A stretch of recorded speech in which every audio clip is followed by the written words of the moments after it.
ఇక అసెంబ్లీలో మహేశ్వర్ రెడ్డి వర్సెస్ శ్రీధర్ బాబు అన్నట్టుగా ఒక సీన్ కనిపించింది. మోసపూరిత చీటింగ్ బడ్జెట్ అంటూ బీజేఎల్పీ నేత వ్యాఖ్యానించారు.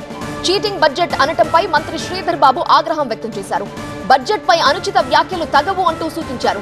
మహేశ్వర్ రెడ్డి వెంటనే తన వ్యాఖ్యలు వెనక్కి తీసుకోవాలని డిమాండ్ చేశారు. చీటింగ్ బడ్జెట్ వ్యాఖ్యలు రికార్డుల నుంచి తొలగిస్తామని స్పీకర్ తెలిపారు.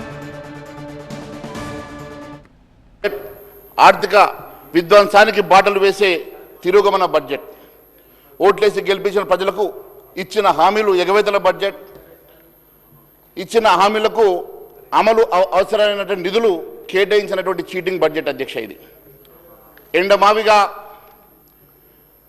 ఎండమావిగా కనబడేటువంటి బడ్జెట్ అధ్యక్ష. నిధులు ఉన్నట్టే కనిపిస్తాయి కానీ విడుదల కావు, ఖర్చు జరగదు. సార్ ఒక్క నిమిషం, I'm not disputing sir. Sir ఇప్పుడు బడ్జెట్ అనేది ఒక పవిత్రమైన డాక్యుమెంట్ అధ్యక్ష.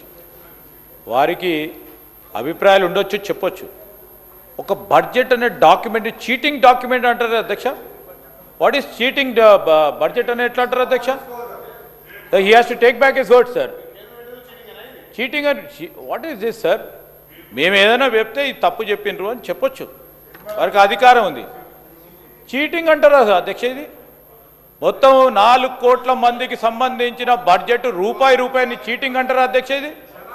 ఇదేం సార్? ఇది అన్పార్లమెంటరీ లాంగ్వేజ్ బడ్జెట్కు సంబంధించి, ఇంత పవిత్రమైన బడ్జెట్కు సంబంధించి ఏం అధ్యక్ష? అధ్యక్ష he has to take back his word sir. Cheating అనే పదాన్ని రికార్డుల నుంచి తొలగించబడుతుంది.